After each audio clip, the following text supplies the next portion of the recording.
Hi, so what I wanted to show you is where the file is saved in my computer. So I have here what's this? The folder. Okay. So if I'm going to show you, let me show you. Um, oh my God, it's covering my view. It's okay.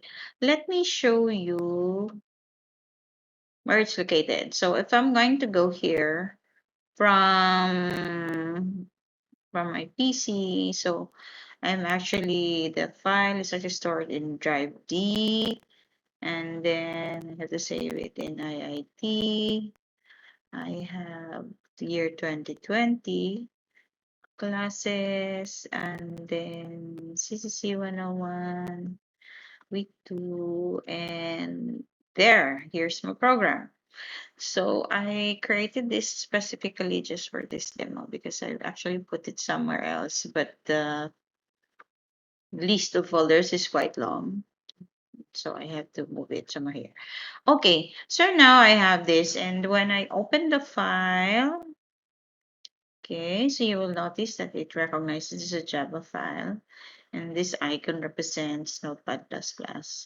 So if I double click that, it will actually open Notepad++, and here is the program. Okay, the egg basket Java. Is it exactly the same program as the one on the slide? Let me see. Does it look the same? Number of baskets, egg per basket. Okay, so I think it's exactly the same program. Okay, so exactly the same program. Okay, now, so let's move on to compiling the program. Okay, so here in the command prompt, I've actually let me clear first. Okay, so when you go to the command prompt, the command prompt is actually from the Windows icon. You can type CMD or you can look for command prompt. Okay, so you will notice that this is DIIT. This is actually the same path as the one that I have in this one, no? If I highlight this, okay, if I highlight this one over here, that's exactly what you see in the prompt, this one, right? Okay, so home directory. Okay, so there, no, that's exactly the same. I know I didn't really write that one. That's actually Windows who wrote that one because I went to the command prompt. Okay, so now when you're using the GUI, okay, when you're using the GUI, what you see are the files listed like this, no, so it's so easy to see. You can see it right away.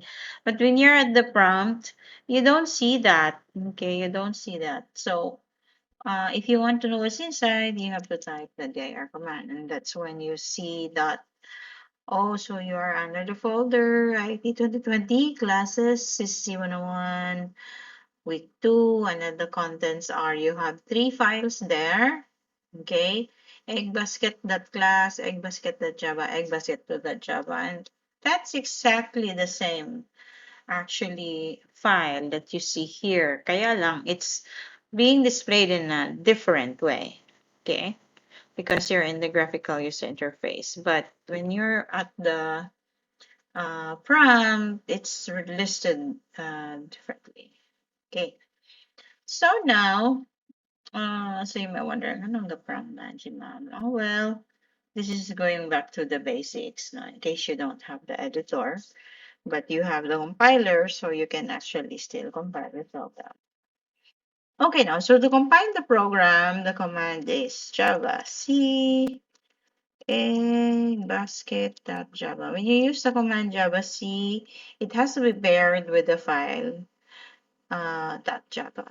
Okay, so when you do that, and then you have the prompt back again. It means to say there were no errors during compilation. And so since there were no errors, then we can just run the program. You just type Java egg basket. Okay. So now you notice the output. This is actually the output of the program. Now, if you look at our slide, we say that you have your sample output here. So this one, diba, it looks exactly the same as this output that you have here. Okay, this one. I don't know what is this thing. Anong intercar up to copy? What's that? Where's that coming from? Never mind this portion. I don't know where that is coming from. Okay, so this is the part where I mentioned that it's exactly the same as the one in your presentation kanina. Dali i-highlight nga sample output. Okay, moving on to the next slide. So in summary, in the previous example, you actually have three variables named number of baskets, eggs per basket, and total eggs. And you had two lines where there was assignment of example of assigning values. No? But in the program itself, we had actually three lines where we assign the value. What is that three lines? Now, here in line 7, we assign number of baskets by 10. In line 8, we assign the variable eggs per basket with the value of 6. And in this line 10, we also have another assignment statement where we assign the value, the result of multiplying number of baskets by eggs per basket. So that's like multiplying number of baskets is 10 times eggs per basket is 6. So our total eggs have a value of 16, no? As what is being outputted in your command prompt when you run the program. Okay. So if you look at your output, actually the first line there, if you have, where is that in the program? So the word if you have is actually line 12. So how many lines is our output going to be?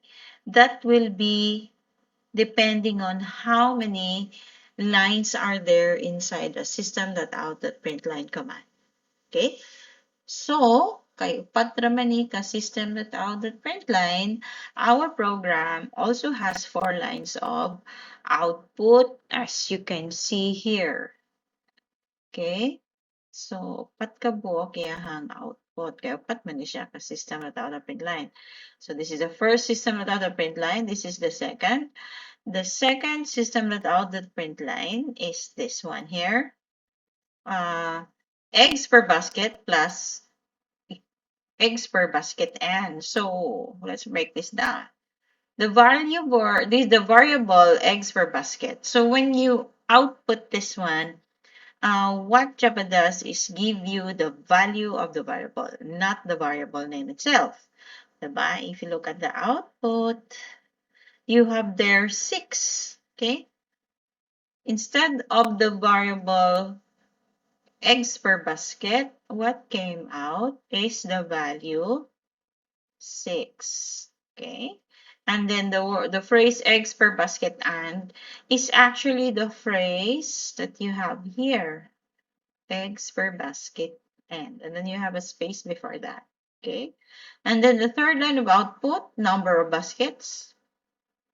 So because the value of number of baskets here is 10, then of course in our output you have there 10, okay, 10 baskets then, okay, 10 baskets then. You have here baskets then.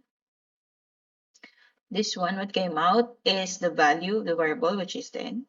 And then finally, the last line of output, you have the total number of eggs is So all those that are enclosed in double quotes are called a string, and they will be outputted as HTML. Kopyahan niyo verbatim to your screen. But the variables, what you are getting are the value of the variables, no, not the variable names. Now, plus, diripod plus, here there's another plus. But this is not your normal addition, no?